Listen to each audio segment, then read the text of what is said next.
আসসালামু আলাইকুম। আমি মোহাম্মদ সাদেক হোসেন। আমি শিক্ষা ওয়েবের পক্ষ থেকে তোমাদের জন্য ফিজিক্সের চ্যাপ্টার ৫ অধ্যায়ের নাম হচ্ছে পদার্থের অবস্থা ও চাপ। এই অধ্যায়টা নিয়ে আজকে একটা কনসেপ্ট ক্লাসের আয়োজন করেছি। তোমরা হচ্ছে আমাদের পেজগুলোতে ফলো দিয়ে রাখবে এবং এখানে হচ্ছে রেগুলার ক্লাস হচ্ছে লাইভ ক্লাস নেওয়া হবে এবং এখন থেকে লাইভ ক্লাস নেওয়া হবে এবং ইউটিউবে হচ্ছে রেকর্ডেড ভিডিওগুলো আপলোড করা হবে। সো আমরা তোমরা হচ্ছে পরবর্তী যে চ্যাপ্টারগুলো এগুলা এই ক্লাসগুলো করার জন্য আমাদের পেজে ফলো দিয়ে রাখো এবং এটা তোমাদের ফ্রেন্ডদের সাথেও শেয়ার করো যাতে তারাও ক্লাসগুলো করতে পারে। এই ফিজিক্সের এই অধ্যায়টা খুবই ইন্টারেস্টিং একটা অধ্যায়। এখানে আর্কিমিডিসের নীতি আছে যেটা খুবই ইন্টারেস্টিং একটা ব্যাপার আসলে। মানে কোনো একটা বস্তু ভাসে কেন, ডুবে কেন, এই অ্যান্সারটা কিন্তু এই চ্যাপ্টারে পাওয়া যায়। সবগুলা ফিজিক্সের মোটামুটি অনেকগুলা চ্যাপ্টার আছে ইন্টারেস্টিং। তার মধ্যে এটা কিন্তু সবগুলা ইন্টারেস্টিং চ্যাপ্টারের মধ্যে এটা কিন্তু একটা। কারণ এখানে হচ্ছে নীতিগুলা অ্যাকচুয়ালি ফিল করা যায়, খুব ভালোভাবে ফিল করা যায়।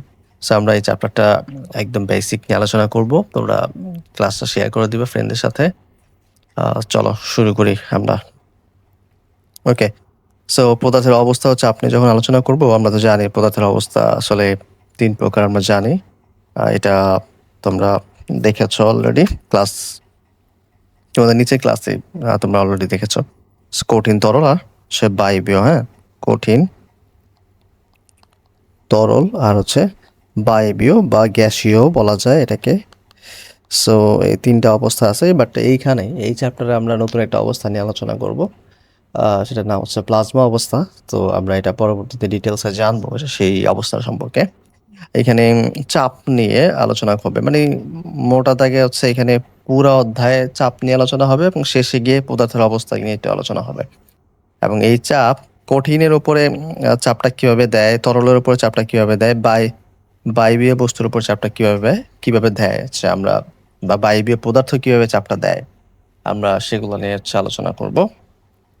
তো কি কি টপিক কভার করা হবে এখানে দেখো। সো এখানে যদিও টপিকগুলো খুবই আলাদা আলাদা করা হয়েছে, বাট আমি তোমাকে বলি যে এই পর্যন্ত হুকের সূত্র পর্যন্ত, এই যে এইগুলা সব একদম চাপ থেকে শুরু করে হুকের সূত্র পর্যন্ত সব জায়গায় আমরা মূলত যে জিনিসটা নিয়ে আলোচনা করব সেটা হচ্ছে চাপ। কঠিনের চাপ, তরলের চাপ আর হচ্ছে বায়বীয় পদার্থের যে চাপ, সেটা নিয়ে আলোচনা হবে। এবং শেষে হচ্ছে এই 2টা টপিক হচ্ছে পদার্থের অবস্থা নিয়ে একটু আলোচনা করতেছে। সো আমরা ফার্স্টেই হচ্ছে আমরা চাপ নিয়ে জানবো এবং এই আমরা শুধু আজকের ক্লাসে শুধুমাত্র আমরা চাপটা নিয়ে স্টাডি করব এবং এই চাপটা হবে শুধুমাত্র কঠিন পদার্থের উপরে যে চাপ, সেটা তরল বা গ্যাসীয় পদার্থের যে চাপ ওইটা আমরা হচ্ছে আবার পরবর্তী ক্লাসগুলোতে দেখব। আমরা এখানে আর কি শিখবো আমরা একটু বলে রাখি। ঘনত্ব সম্পর্কে শিখবো এবং ওইটা হচ্ছে ঘনত্ব সম্পর্কে যে আইডিয়াটা ওইটা হচ্ছে আমরা পরবর্তীতে স্থির তরলে কোনো বিন্দুতে চাপ সেখানে হচ্ছে ব্যবহার করতে পারবো। ঠিক আছে, আর্কিমিডিসের নীতি নিয়ে আমরা পড়াশোনা করব। পড়াশোনা করে আমরা এটা জানতে পারবো যে কেন কোনো একটা বস্তু কেন ভাসে আর হচ্ছে অথবা ডুবে। প্যাসকেলের সূত্র নিয়ে আমরা আলোচনা করব। এখানে তোমরা বল বৃদ্ধিকরণ নীতি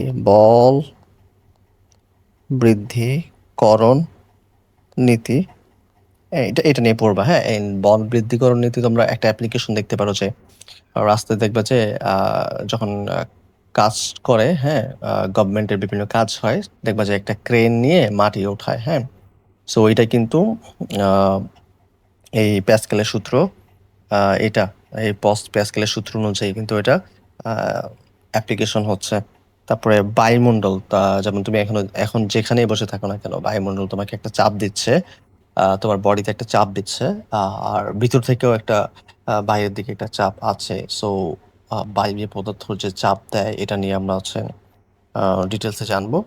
এরপর হচ্ছে আমরা স্থিতিস্থাপকতা টপিক আছে একটা নাম, সেটার আন্ডারে হচ্ছে আমরা পীড়ন বিকৃতি আর হচ্ছে হুকের সূত্রটা নিয়ে আলোচনা করব এবং সবশেষে হচ্ছে আমরা পদার্থের আণবিক গতিতত্ত্ব এবং হচ্ছে পদার্থের একটা চতুর্থ যে অবস্থা প্লাজমা অবস্থা নিয়ে আলোচনা করব। সো এইটাই হচ্ছে মোটামুটি পুরো একটা এই পুরো অধ্যায়ের হচ্ছে আউটলাইন। তো আমরা আজকে শুধুমাত্র চাপটা নিয়ে আলোচনা করতে চাই। তো শুরু করি। আচ্ছা, আমরা চাপ সম্পর্কে জানি এখন। দেখো, চাপ তোমরা ফিল করতে পারো, এটা চাপ। হ্যাঁ, তোমরা এখন যেখানে বসে আছো তোমরা কিন্তু চেয়ারে একটা চাপ দিচ্ছ।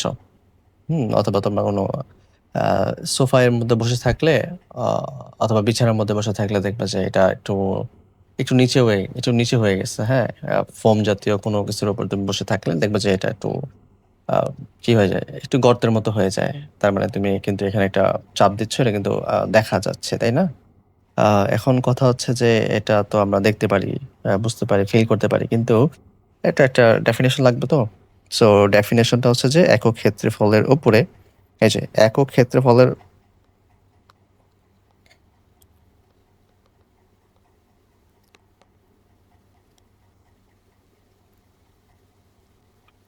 ওকে, এই যে একক ক্ষেত্রফলের উপরে লম্বভাবে প্রযুক্ত বলকে চাপ বলা হয়। সো ধরো তোমার এখানে এই ক্ষেত্রফল আছে, আর এই ক্ষেত্রফলের উপরে তুমি লম্বভাবে এফ বল প্রযুক্ত করছো, এফ বল দিয়েছো, তাহলে হচ্ছে তোমার চাপ হচ্ছে এফ বাই এ হবে। এটা ঐকিক নিয়ম থেকে আসছে। আমি একটু ঐকিক নিয়মটা তোমাকে দেখাই দিই এখানে। যে ধরো এই ক্ষেত্রফলের উপরে তুমি বল প্রয়োগ করেছো এফ, তাহলে একক ক্ষেত্রফলের উপরে যে বল প্রয়োগ হয়েছে সেটা হচ্ছে এফ ডিভাইডেড বাই এ, এবং একক ক্ষেত্রফলের ওপর যে বল প্রযুক্ত হয় তাকে কিন্তু আমরা চাপ বলি। সো চাপের ইকুয়েশন আসবে F divided by A. So আশা করি বুঝতে পারছো যে ইকুয়েশনটা কিভাবে আসলো। হ্যাঁ, ঐকিক নিয়ম থেকে আসছে। আমরা যদি চাপের একটু এককটা নিয়ে আলোচনা করি। ও আচ্ছা, চাপ হচ্ছে একটা স্কেলার রাশি। হ্যাঁ, চাপ কিন্তু একটা স্কেলার রাশি, এবং তোমরা জানো যে স্কেলার রাশি শুধুমাত্র মান দিয়েই প্রকাশ করা যায়। শুধু মান দিয়েই প্রকাশ করা যায়, দিক প্রয়োজন হয় না। দিক নেই অ্যাকচুয়ালি স্কেলার রাশি। হ্যাঁ, সো চাপ হচ্ছে একটা স্কেলার রাশি। এখন চাপের এককটা নিয়ে হচ্ছে আমরা একটু দেখি যে এককটা কি হবে। এই যে উপরে হচ্ছে বল আছে যেহেতু, সো বলের একক তো আমরা জানি সবাই, নিউটন। আর হচ্ছে ক্ষেত্রফলের একক, ক্ষেত্রফল মানে আসলে দৈর্ঘ্য গুণ প্রস্থ না। সো দৈর্ঘ্যের এককও মিটার, আবার প্রস্থের এককও মিটার। তার মানে মিটার মিটার গুণ করলে কিন্তু মিটার স্কোয়ার হচ্ছে। সো চাপের একক যেটা আসতেছে নিউটন পার মিটার স্কোয়ার। হ্যাঁ, এটাকে এইভাবে লেখা যায়, আবার এইভাবেও লেখা যায়। So N M inverse two, অথবা নিউটন পার, এই যে এই সাইনটাকে পার বলবে, নিউটন পার মিটার স্কোয়ার। এটাকে আমরা প্যাসকেল বলি। হ্যাঁ, প্যাসকেল হচ্ছে একজনের নাম। তোমরা একটু আগে বলেছিলাম প্যাসকেলের একটা সূত্র নিয়ে হচ্ছে আমরা আলোচনা করবো সামনে। এই প্যাসকেল চাপ নিয়ে অনেক বেশি কন্ট্রিবিউশন রাখছে, দ্যাটস ওয়াই আমরা প্যাসকেলকে এখানে একটা প্যাসকেলকে সম্মান দেওয়া হয়েছে, জাস্ট তার এককটা তার নামে রেখে, দ্যাটস ইট। সো চাপের যে মাত্রা, এটা হচ্ছে আমি একটু পরে একটু অন্য একটা পেজে গিয়ে আমি হচ্ছে চাপের মাত্রাটা নিয়ে একটু, এই যে এখানে হচ্ছে আমি চাপের মাত্রাটা একটু দেখাইতে চাই। যে ধরো মাত্রা, হুম, সো এখানে এই মাত্রা কিন্তু থার্ড ব্র্যাকেটের মধ্যে লিখতে হয়। ওই যে চাপের মাত্রা, উপরে বল ডিভাইডেড বাই ক্ষেত্রফল, তাই না? এটাই তো চাপ ছিল, তাই না? সো বল মানে কিন্তু আবার কি, বল মানে হচ্ছে তোমরা জানো যে ভর ইন্টু ত্বরণ। ওই যে F is equal to M A actually. হ্যাঁ, এই যে F is equal to M A, তো মনে আছে, তাই না? সো এম মানে হচ্ছে ভর, আর এ মানে হচ্ছে ত্বরণ। সো ভর ইন্টু ত্বরণ। ক্ষেত্রফল তো থাকবেই, ক্ষেত্রফলের মতোই থাকবে।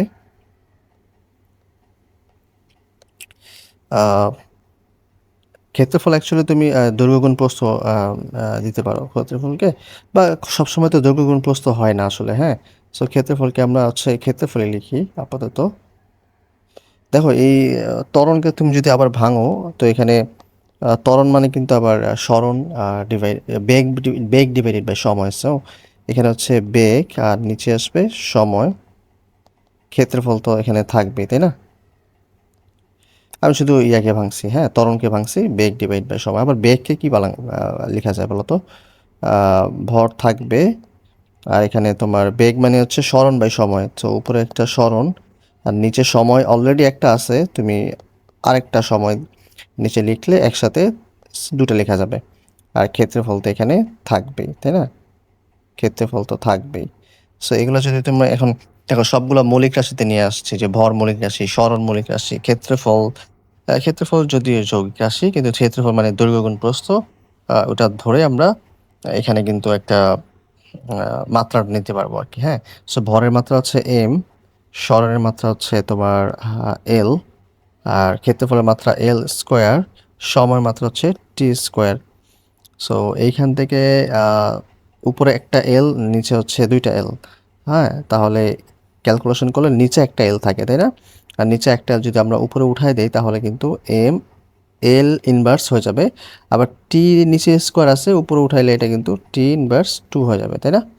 সো যেটা আসতেছে রেজাল্টটা আমি যদি একটু এখানে লিখি যে m l inverse 1 t inverse 2, এটা হচ্ছে তোমার চাপের মাত্রা। ওকে, সো চাপের মাত্রা যখন 2 নাম্বারের জন্য বের করতে বলবে তখন তোমরা যে এই পুরাগুলা, এই সবগুলা লিখতে হবে 2 নাম্বারের জন্য, হ্যাঁ? সবগুলা লিখে এরপরে সবার লাস্টে গিয়ে এখানে এই মৌলিক রাশিতে নিয়ে এসে এরপর মাত্রাগুলা বসাইতে হবে।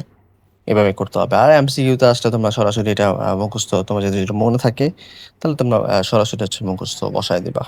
That's it. ওকে। সো আমি এটা একটু মুছে দেওয়া লাগবে, কারণ এখানে আমরা একটু অন্য কিছু নিয়ে আলোচনা করব।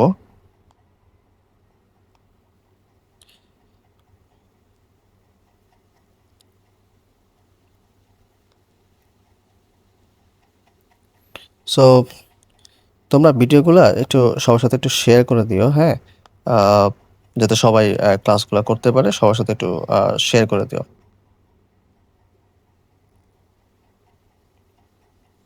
দেখো, চাপের মাত্রা নিয়ে আলোচনা করেছি। দেখো, চাপের সাথে বলের একটা সম্পর্ক জানবো আমরা। চাপের সাথে বলের সম্পর্ক দেখা যাচ্ছে এখানে স্পষ্টভাবে, সেটা হচ্ছে সমানুপাতিক সম্পর্ক। মানে বল যত বেশি হবে, চাপ তত বেশি হবে। তো আমরা এটা একটা এক্সাম্পলের মাধ্যমে বুঝতে পারি যে, এখানে একটা এক্সাম্পল লিখা আছে যে, হাতুড়ি দিয়ে পেরেক ঢোকানোর সময় তুমি যখন যত বেশি বল প্রয়োগ করবা, পেরেক তত বেশি সহজে কাঠে ঢুকে যাবে। এর কারণ হচ্ছে আ একই তো ক্ষেত্রফল। ওই যে প্যারেকের যে নিচের অংশটা, সূচের মতো যেটা অংশ, একই তো ক্ষেত্রফল, তাই না? তো তুমি একবার আস্তে বাড়ি দিলা, আরেকবার হচ্ছে জোরে বাড়ি দিলা। দেখবে যখন জোরে বাড়ি দিবা তখন হচ্ছে এটা চাপটা বেশি কাজ করবে। মানে বেশি চাপ সৃষ্টি হবে এবং সেটা সহজে কাঠের ভিতরে ঢুকে যাবে। আ আমরা খালি ট্রাকে আর মাল বোঝাই ট্রাক, এটার পার্থক্য বুঝতে পারি যে, দেখো একটা ট্রাকের এটা আমরা দেখো, ট্রাক যখন চলে রাস্তা দিয়ে, এই যে অতিরিক্ত চাপের কারণে কিন্তু এই সিচুয়েশনটা হয়। অতিরিক্ত চাপের কারণে রাস্তার এই অবস্থাটা হয়। ঠিক আছে? তোমরা এরকম রাস্তা তোমাদের আশেপাশে হয়তোবা দেখেছো। অথবা যেখানে ট্রাকের দেখবা যে আনাগোনা থাকে অনেক বেশি, যেমন ট্রাকের স্টেশন থাকে, আ ওইখানে দেখবা যে ওই এরিয়াতে রাস্তাগুলা একদম আ এ এ এরকম অবস্থা থাকে। ঠিক আছে? উঁচা-নিচা থাকে, গর্ত হয়ে যায় এরকম। সো অতিরিক্ত চাপের ফলে কিন্তু এটা হচ্ছে। সো আমরা একটু দেখব যে এই চাপটা অ্যাকচুয়ালি এতটা বেশি কেন হচ্ছে? তো দেখো, নরমালি এটার একটা খালি ট্রাকের ভর হচ্ছে ২,০০০ কেজি আমি ধরে নিলাম। নরমালি এটাই হয় এভারেজ একটা ট্রাকের হচ্ছে ভর এটাই হয়। তো ভর যদি এটাই হয় তখন ওজন কিন্তু হবে ২,০০০ গুণ 9.8, হ্যাঁ? এত নিউটন। আবার যখন মাল বোঝাই করা থাকবে তখন কিন্তু ওয়েটটা হবে কত? যখন মাল বোঝাই থাকবে এখানে, হ্যাঁ? এখানে যখন তোমার মাল বোঝাই করা থাকবে তখন হবে তোমার এটা, ধরো ফর এক্সাম্পল ধরো আমি এখানে ১,০০০ কেজি, ১ টন বা আমরা ২,০০০ কেজি ধরতে পারি। আরো ২,০০০ কেজি হচ্ছে এখানে মাল বোঝাই করা আছে, হ্যাঁ? তাহলে কিন্তু ২ মিলে কিন্তু ৪ হয়ে যাচ্ছে। সো টোটাল ৪,০০০ কেজি হয়ে যাচ্ছে ট্রাকের এখন ওজন, এবং এর সাথে 9.8 গুণ করলে তো আমরা হচ্ছে, সরি, ৪,০০০ কেজি হচ্ছে ভর এটা। 9.8 গুণ করলে এটা নিউটনে চলে আসবে। সো তখন হচ্ছে ওজনটা হচ্ছে এইটা কাজ করবে। সো obviously এটা দ্বিগুণ এটার চাইতে।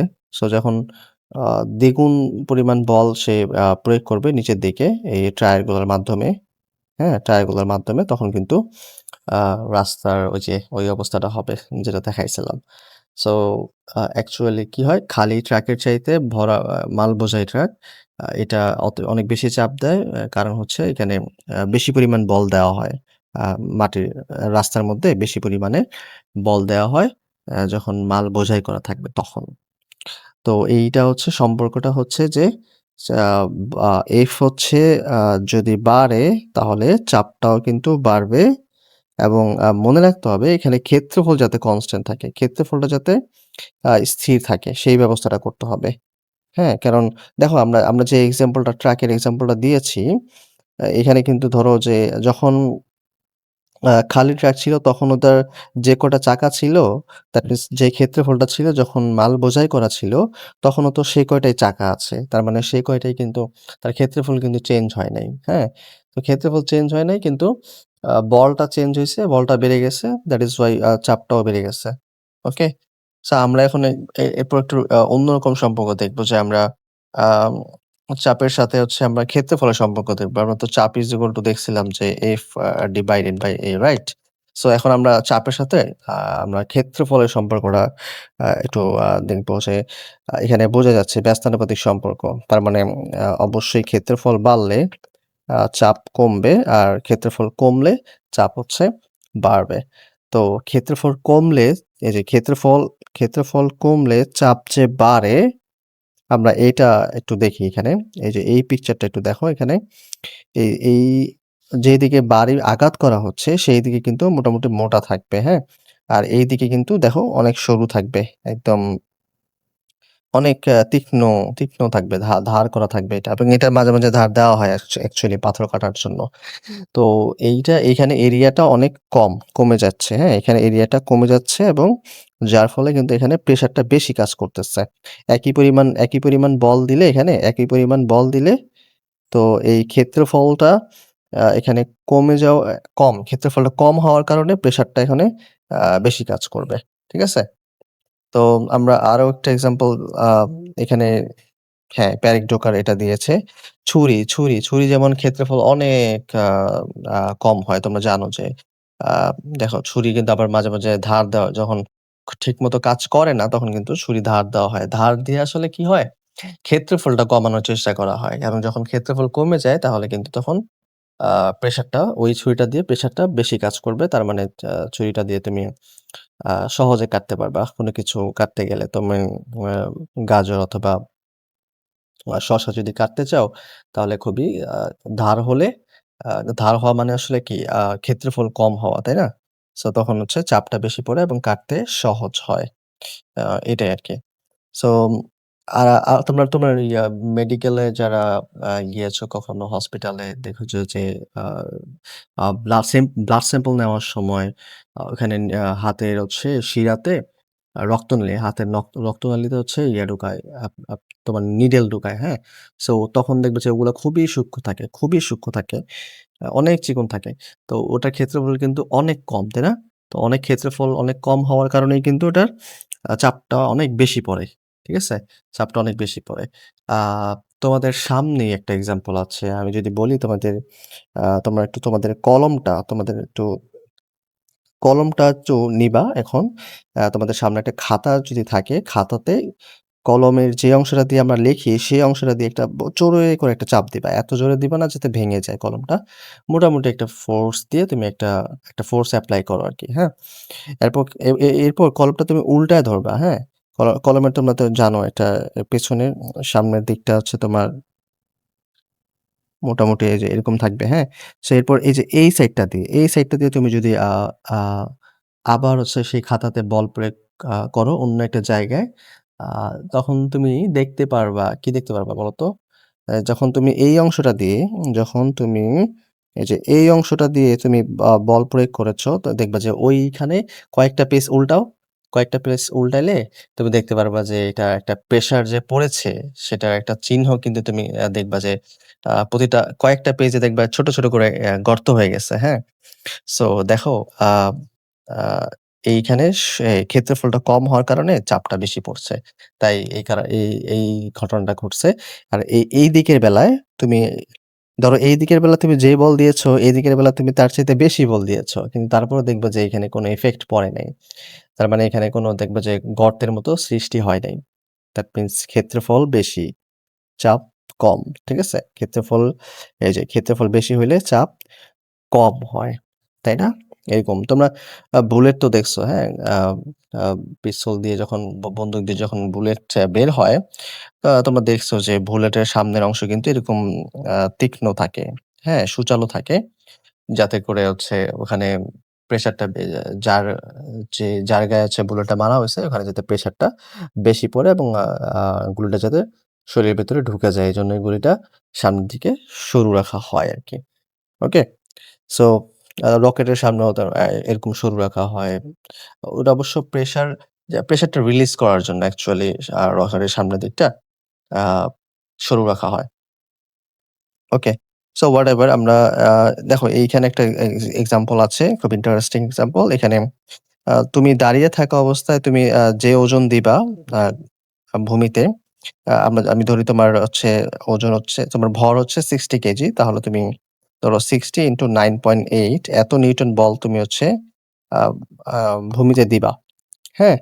এবং শুয়ে থাকা অবস্থায় তুমি সেইম ওজনটাই কিন্তু সেইম বলটাই কিন্তু তুমি আ দিবা আ গ্রাউন্ডে। ঠিক আছে? এখন এইখানে তো ক্ষেত্রফল কম অনেক, তাই না? এই যে এখানে তো ক্ষেত্রফল অনেক কম। বাট এইখানে তো ক্ষেত্রফল অনেক বেশি। হ্যাঁ? সো বোঝা যাচ্ছে যে এখানে ক্ষেত্রফল বেশি হওয়ার কারণে এখানে চাপটা কম পড়বে। ঠিক আছে? তো তুমি দেখবা যে আ কোন একটা আ চোরাবালির নাম তোমরা শুনছো যে হ্যাঁ? চোরাবালিতে যখন কেউ হচ্ছে পড়ে যায় তখন চেষ্টা করে সে যখন ওখান থেকে মুক্তি পাওয়ার চেষ্টা করবে তখন সে এটা চেষ্টা করবে যে তার বডিটাকে যতটা পারে সে ফ্ল্যাট করে রাখার চেষ্টা করবে। চোরাবালিতে, হ্যাঁ? আমরা চোরাবালির কথা বলতেছি। চোরাবালি তোমরা হয়তোবা দেখছো, মুভিতে হয়তোবা দেখছো। সামনাসামনি কেউ না দেখলেও মুভিতে হয়তোবা দেখছো। সো যখন বডিটা যখন এরকম ফ্ল্যাট রাখবে তখন ওখান থেকে ওখানে চাপটা কম পড়বে। চোরাবালির উপরে চাপটা কম পড়বে এবং যার ফলে হচ্ছে খুব সহজেই মানে সে একটু কম একটু একটু দেরিতে কিন্তু চোরাবালির ভিতরে ঢুকবে এবং যথেষ্ট সময় পাবে কেউ তাকে উদ্ধার করার জন্য। আ আর যদি এরকম খাড়াভাবে থাকে তাহলে কিন্তু এখানে আ আ সমস্যা হয়ে যাবে। এরকম খাড়াভাবে থাকা যাবে না। ঠিক আছে? আ তোমরা একটা YouTube একটা ভিডিও দেখে ফেলতে পারো যে আ হ্যাঁ, মানে চোরাবালিতে আসলে কিরকম ঘটনাটা ঘটে একটা ভিডিও দেখে ফেলতে পারো। যে ওইখানে দেখবা যে ওখান থেকে যে আ মুক্তি পাওয়ার চেষ্টা করতেছে সে দেখবা যে পুরো বডিটা হচ্ছে চোরাবালির উপরে দিয়ে দেওয়ার চেষ্টা করতেছে somehow এরকমভাবে। সো আমরা এই যে খুব ইন্টারেস্টিং একটা এক্সাম্পল এখন দেখবা যে আ আমরা যদি একটা হাতির আম আ আ ওজনের কথা চিন্তা করি, হাতির ওজন একটা ভর যদি ৪,০০০ কেজি হয়, আমরা একটা অ্যাডাল্ট হাতির ভর কিন্তু ৪,০০০ কেজি হয়, হ্যাঁ? তাহলে তার ওজন কিন্তু হবে ৪,০০০ গুণ 9.8 ঠিক আছে? এটা হবে ওজন। আর একটা অ্যাডাল্ট হাতির যে পায়ের যে ক্ষেত্রফল, এই ক্ষেত্রফলটা হচ্ছে এই যে আমি এটা ইন্টারনেট থেকে নিয়েছি। সেটা হচ্ছে যে 0.114 স্কয়ার মিটার। হ্যাঁ? এটা মোটামুটি অ্যাকুরেট। তো আমরা এখানে যদি একটু প্রেশারটা বের করি, দেখবা যে প্রেশারটা হচ্ছে নরমালি F/A হয় তো। সো F হচ্ছে এই যে এটা। এটাই কিন্তু F, হ্যাঁ? এটাই W মানে ওজন বল। তো আমরা এটাকে F চিন্তা করতে পারি। সো F হচ্ছে ৪,০০০ গুণ 9.8 এটা হচ্ছে বল আর ক্ষেত্রফলটা হচ্ছে 0.114 আ স্কয়ার মিটার বা মিটার স্কয়ার যাই বলো। সো এটা ক্যালকুলেশন করলে যেটা আসে সেটা আমি একটু বলি। একটু ওয়েট ক্যালকুলেশন করতেছি। আ আ 34 3859.65 সো এটা বলতে গেলে হচ্ছে তোমার ৩,৪৩,৮৫৯ বা তুমি রাউন্ড ফিগারে বলতে পারো ৬০ হুম? তো যাই হোক ৩,৪৩,৮৫৯ আ আর আমরা যদি একটু এইটা এইদিকে দেখি যে একটা হাই হিল জুতা তোমরা দেখেছো, হুম? আ অনেকেই পরে যারা হচ্ছে আ আ আ মডেল আছে তারা, হ্যাঁ? অনেকেই হচ্ছে হাই হিল এগুলা পরে। সো তোমরা জানো যে এটা খুবই সরু হয়, হ্যাঁ? অনেক সরু হয়। সো এটা আমি বলি এখানে আরো চিকন হয়। বাট এখানে আমি মোটামুটি এভারেজ একটা মান নিয়েছি যে এখানে হচ্ছে 4 স্কয়ার সেন্টিমিটার। 4 স্কয়ার সেন্টিমিটার মানে তুমি কি বুঝো? যে এখানে এই দিক থেকে 2 সেন্টিমিটার, এদিক থেকেও 2 সেন্টিমিটার, হ্যাঁ? মানে অনেকটা এরকম আরকি। এই যে এদিক থেকে 2 সেন্টিমিটার, সো এদিক থেকে 2 সেন্টিমিটার। এর চাইতেও চিকন হয়। মানে এর চাইতেও কম ক্ষেত্রফলের হয়। বাট আমি এটা নিয়েছি। সো এটার কিন্তু এরিয়া কিন্তু হবে 4 সেন্টিমিটার স্কয়ার। ঠিক আছে? সো এই দেখো 4 সেন্টিমিটার স্কয়ার এটাকে যদি আমরা একটু মিটারে কনভার্ট করি, আ তাহলে যেটা আসে সেটা হচ্ছে যে ওকে। সো এটা যদি মিটারে কনভার্ট করি 4 times 10 to the power -4 metre square আসবে। ঠিক আছে? সো এটাতে আমরা একটু পরেই কনভার্সনে দেখব যে এটা কিভাবে আসে। সো আ দেখো এইখানে প্রেশারটা তাহলে কত কাজ করবে? সো এইখানে প্রেশারটা কাজ করবে হচ্ছে আ বল কত কাজ করবে? ধরো এই জুতাটা হচ্ছে 60 কেজির একজন মডেল বা একজন মেয়ে হচ্ছে এটা পায়ে দিয়েছে। তো তার যে বলটা সে হচ্ছে মাটিতে দিবে, সে বলটা মাটিতে অ্যাকচুয়ালি ধরো যে তোমাকে হাত দিয়ে একটা পাড়া দিল তোমার পায়ে। আর হচ্ছে সেই মেয়ে আ যে হচ্ছে হাই হিলটা পরা আছে, সে একটা পাড়া দিল, হ্যাঁ? এখন খেয়াল করো যে 60 টাইমস 9.8 আ এই পরিমাণ বল কিন্তু তোমাকে দিবে। তার ওজনের সমপরিমাণ বল কিন্তু তোমাকে দিবে, তাই না? আর এটাকে ডিভাইড করবে কত দিয়ে বলো তো? এই যে ক্ষেত্রফল দিয়ে। সো তার ক্ষেত্রফল হচ্ছে 4 × 10⁻⁻4 ওকে? সো এটা যদি ক্যালকুলেশন করি তাহলে আমি রেজাল্টটা পাচ্ছি হচ্ছে আ 1 রেজাল্টটা পাচ্ছি হচ্ছে 147,000 আ এটা বলা যায় যে প্রায় 14,70,000 হ্যাঁ? 14,70,000 আর এখানে ছিল 3,43,000 আ একটু চিন্তা করে দেখো যে মানে এইটাতে চাপ কিন্তু অনেক বেশি, হ্যাঁ? কয়েক গুণ বেশি। কয়েক গুণ বেশি কিন্তু এখানে তুমি চাপটা পাচ্ছ। এবং মজার ব্যাপার কি জানো? যে এই হাতি তোমার পায়ে পাড়া দিলেও তার চাইতে বেশি ড্যামেজ হবে যদি কোনো 60 কেজি একজন আ আ মানুষ আ নরমালি তো মেয়েই হবে। আ সে যে হাই হিল পরা আছে এবং তোমাকে হচ্ছে একটা পাড়া দিয়েছে। তোমার ড্যামেজ তো মানে তোমার হচ্ছে খুব ভালো পরিমাণে একটা প্রেশার তোমার পায়ের মধ্যে লাগবে এবং আ খুব ব্যথা পাবে। আ হাতির ব্যথার চাইতেও অনেক বেশি পাবে আরকি। হুম? এবং একই কারণে দেখবা যে হাতি যখন যে রাস্তা দিয়ে হাঁটে, সেই রাস্তা দিয়ে কখনো মানে এমন প্রেশার পড়ে না যেটা দিয়ে হচ্ছে যে রাস্তা অনেক নিচ পর্যন্ত ডেবে যায়, তার পায়ের ছাপ এরকমটা হয় না। বাট ওই একই রাস্তাতে যদি এই হাই হিল পরে কেউ হাঁটতে যায়, দেখবা যে এই হাই হিল মাটির ভিতরে অনেকটা ঢুকে গেছে। হুম? সো এইজন্য হাই হিল পরে নরমালি মাটির রাস্তায় কিন্তু হাঁটা যাবে না। হ্যাঁ? হাই হিল পরে এই আ পাকার যে রাস্তা নরমালি পরেও না। হাই হিল হচ্ছে যারাই পরে সেটা হচ্ছে স্টেজে পরে বিভিন্ন ফ্যাশন শো আছে না? ওইসব জায়গায় পরে আরকি। আর এমনিতে নরমালি রাস্তায় পড়লে আ শহর এলাকায় অথবা যেখানে শপিং মল যাবে সেখানে পড়ে যেখানে টাইলস করা থাকে আরকি, হ্যাঁ? মাটিতে কিন্তু হাই হিল পরে হাঁটা যাবে না। এত বেশি প্রেশার পড়বে যে মাটি অনেকটা নিচে চলে যাবে। ঠিক আছে? সো আ আ আশা করি বুঝতে পারছো যে ক্ষেত্রফল কমলে যে প্রেশারটা বাড়ে। সো আমরা এরপর দেখি যে পরে কি আছে। দেখো এইটা খুবই ইজি কনসেপ্ট যে এই 1 প্যাসকেল এর ব্যাপারটা এখানে বলছে যে 1 প্যাসকেল আসলে কিভাবে হবে? ওই 1 মিটার স্কয়ার ক্ষেত্রে এই যে 1 প্যাসকেল তো এভাবেই হবে যে আ 1 মিটার স্কয়ার ক্ষেত্রফলের উপরে যদি 1 নিউটন বল এপ্লাই করা হয়, তাই না? তার মানে 10 প্যাসকেল কত হবে? 10 প্যাসকেল মানে তাহলে হবে obviously 10 প্যাসকেল মানে এটাই হবে যে 1 মিটার স্কয়ার ক্ষেত্রফলের উপরে 10 নিউটন বল প্রয়োগ করা হয়েছে। ওকে? সো এরকম ব্যাপারটা দাঁড়ায়। আমরা একটু থ্রাস্ট বা ধাক্কাটা নিয়ে আলোচনা করি। এখানে ধরো যে আমরা দেখেছিলাম যে এই ক্ষেত্রফল ছিল। এই ক্ষেত্রফলের উপর একটা F বল দিয়েছিল, তাই না? সো F বলের লম্বা বরাবর একটা F বল দিয়েছিল এবং এর বিপরীতে কিন্তু একটা বল পাওয়া যাবে। হুম? এর বিপরীতে কিন্তু একটা বল পাওয়া যাবে। এটাকেই বলা হচ্ছে মূলত থ্রাস্ট। আ এই থ্রাস্টটা এটা হইলেও বিপরীত দিকে হলেও আসলে সেটা আমরা পরিমাপ করব কিভাবে? আমরা যে বলটা প্রয়োগ করেছি সেই সমপরিমাণ বলই তো আমরা বিপরীত দিকে পাবো, তাই না?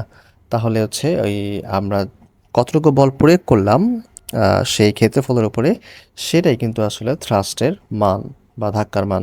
ওকে, সো বুঝছো, থ্রাস্ট কিন্তু বলটা কিন্তু বলা হচ্ছে ওই যে প্রতি রিয়াকশন ফোর্সটাকে, যেটা হচ্ছে বিপরীত দিকে পাওয়া যায়, ঠিক আছে। বাট ওটা মেজার করবো কীভাবে? আমি যতটুকু বল দিয়েছি ততটুকু হচ্ছে আমি থ্রাস্ট পেবো, মানে সমান সমান পাবো। সো এটা তো ওভাবে মেজার করবো, এবং আমরা চাপ থেকে বের করবো যে ধরো চাপ সমান সমান যদি এফ বাই এ হয়, তাহলে এফ সমান কিন্তু পি ইন্টু এ হবে, রাইট? সো এখান থেকে কিন্তু আমরা থ্রাস্টটা বের করতে পারি। আমরা এরপরে দেখি কি টপিক আছে। ওকে, এখানে একটা ম্যাথ আছে, সিম্পল একটা ম্যাথ, জাস্ট প্রেশার নির্ণয় করার, চাপ নির্ণয় করার একটা ম্যাথ আছে, এবং খুবই সিম্পল আসলে। এই যে এখানে বল হচ্ছে, ওজন কিন্তু একটা বল, তাই না? ওজন কিন্তু বল। আমরা একটু লাল কালি ইউজ করি এখানে। ওজন কিন্তু একটা বল। তো এখানে যে বলটা কাজ করতেছে সেটা হচ্ছে তোমার F is equal two 200 Newton, and হচ্ছে ক্ষেত্রফল এ হচ্ছে 0.5 meter square. So pressure should be F divided by A. That means 200 divided by 0.5, and this is 400 Pascal. Okay. আমরা খুব ইজি ম্যাথ। একটু কনভার্সন দেখবো এখন, একটু কনভার্সন দেখবো। কি কনভার্সন দেখবো? সেন্টিমিটার স্কোয়ার আর মিটার স্কোয়ারের মধ্যে সম্পর্ক আমরা দেখবো। ওকে, কারণ সবসময় হচ্ছে মিটার স্কোয়ার দেওয়া থাকবে না। তোমরা একটু খেয়াল রাখবে যে তোমরা যে পরিমাণগুলো নিবা সবসময় দেখবে যে এমকেএস ফলো করতে হবে, এমকেএস পদ্ধতি। এমকেএস মানে হচ্ছে যে মিটার, কেজি অ্যান্ড হচ্ছে সেকেন্ড, এটা ফলো করবা। হ্যাঁ, এগুলো হচ্ছে এসআই একক। হ্যাঁ, সো এসআই এককে ইউজ করতে হবে। সো আমরা হচ্ছে মিটার, সেন্টিমিটার, মিটারের মধ্যে সম্পর্কটা দেখবো, মানে সেন্টিমিটার স্কোয়ার দেওয়া থাকলে কীভাবে মিটার স্কোয়ার নিতে হবে। সো নর্মালি আচ্ছা, তোমরা তো জানো যে 1 মিটার সমান সমান হচ্ছে 100 সেন্টিমিটার, রাইট? এই ইনফরমেশন তো তোমরা জানো। সো আমরা এটাকে যদি স্কোয়ার করে দিই, একটু খেয়াল করো, এদিকে হচ্ছে 1 মিটার স্কোয়ার আসতেছে, আর এদিকে হচ্ছে 2টা 100। হ্যাঁ, 2টা 100 আর হচ্ছে সেন্টিমিটার স্কোয়ার আসতেছে।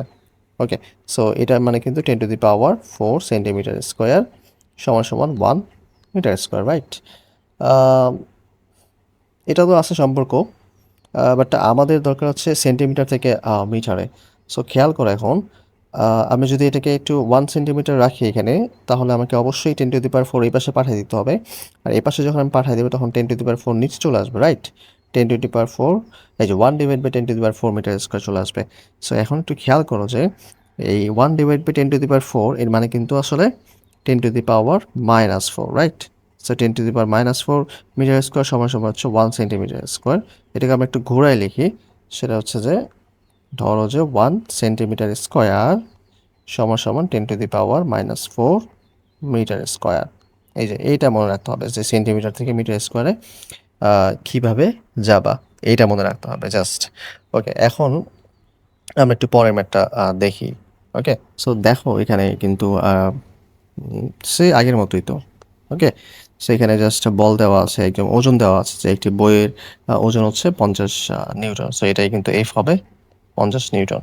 ওকে, আর ক্ষেত্রফল হবে যে তার যে তলার ক্ষেত্রফল, মানে বইয়ের যে তলায় আছে সেই ক্ষেত্রফল হচ্ছে 200 centimetre square. So 200 centimetre square, এটার মানে তোমরা জানো যে 200 টাইমস 10⁻⁻⁴ মিটার স্কোয়ার। হ্যাঁ, মিটার স্কোয়ারে কনভার্ট করে নিচ্ছি। এখন জাস্ট তুমি pressure is equal to F by A এটা অ্যাপ্লাই করে দাও। এটা হচ্ছে 50 নিউটন, আর নিচে হচ্ছে 200 ইন্টু 10⁻⁻⁴, এত প্যাসকেল। সো এটা রেজাল্ট যা আসে আর কি। তো সেন্টিমিটার স্কোয়ার থেকে মিটার স্কোয়ার কীভাবে কনভার্ট করতে হয় তোমরা জানো। এইগুলো একটু চিন্তা করতে হবে বেসিকটা নিয়ে। হ্যাঁ, এই যে এই বেসিকটা নিয়ে একটু চিন্তা করতে হবে আমাদের। তো ওভারঅল এইখানেই শেষ হচ্ছে চাপের ক্লাসটা। আশা করি বুঝতে পারছো চাপ নিয়ে তোমাদের। তারপরে যদি কোনো কিছু জানার থাকে কমেন্টস করতে পারো, আমরা হচ্ছে এটার উত্তর দেব। অ্যান্ড তোমরা একটু একটু ভাবো। হ্যাঁ, এগুলো নিয়ে নিয়ে ফিজিক্সটা আসলে ভাবার সাবজেক্ট। সো আমি বলবো, এটা সাজেস্ট থাকবে আমার যে তোমরা এটা নিয়ে একটু চিন্তা ভাবনা করবে, ফিজিক্সের এই যে ব্যাপারগুলো নিয়ে, এগুলো নিয়ে চিন্তা ভাবনা করবে যে এই যে ক্ষেত্রফল কমলে প্রেশারটা বাড়তেছে, তাই না? ক্ষেত্রফল ছোট হলে প্রেশারটা বাড়তেছে। সো এখানে আমরা কোথায় কোথায় অ্যাপ্লাই করতেছি, আমরা হচ্ছে মেডিকেলের যে সিরিজগুলো আছে এগুলোতে আমরা এটা অ্যাপ্লাই করতেছি। হ্যাঁ, আর অনেক জায়গায় আমরা বুলেটে এটা অ্যাপ্লাই করতেছি। তো এগুলো একটু চিন্তা ভাবনা করতে হবে, বুঝতে পারছো? তো যাই হোক, আমরা এই ক্লাসগুলো হচ্ছে আমরা একটু শেয়ার করে দেবে তোমাদের ফ্রেন্ডের সাথে, এবং তোমাদের ফ্রেন্ডদেরকে বলো যে আমাদের পেজটাকে ফলো করতে। এবং এখানে যেহেতু এখন থেকে নিয়মিত এখানে ক্লাস করানো হবে, সো তোমরা একটু আমাদের সাথে একটু কানেক্টেড থাকো। সো আজকের মতো এখানেই রাখছি। আল্লাহ হাফেজ।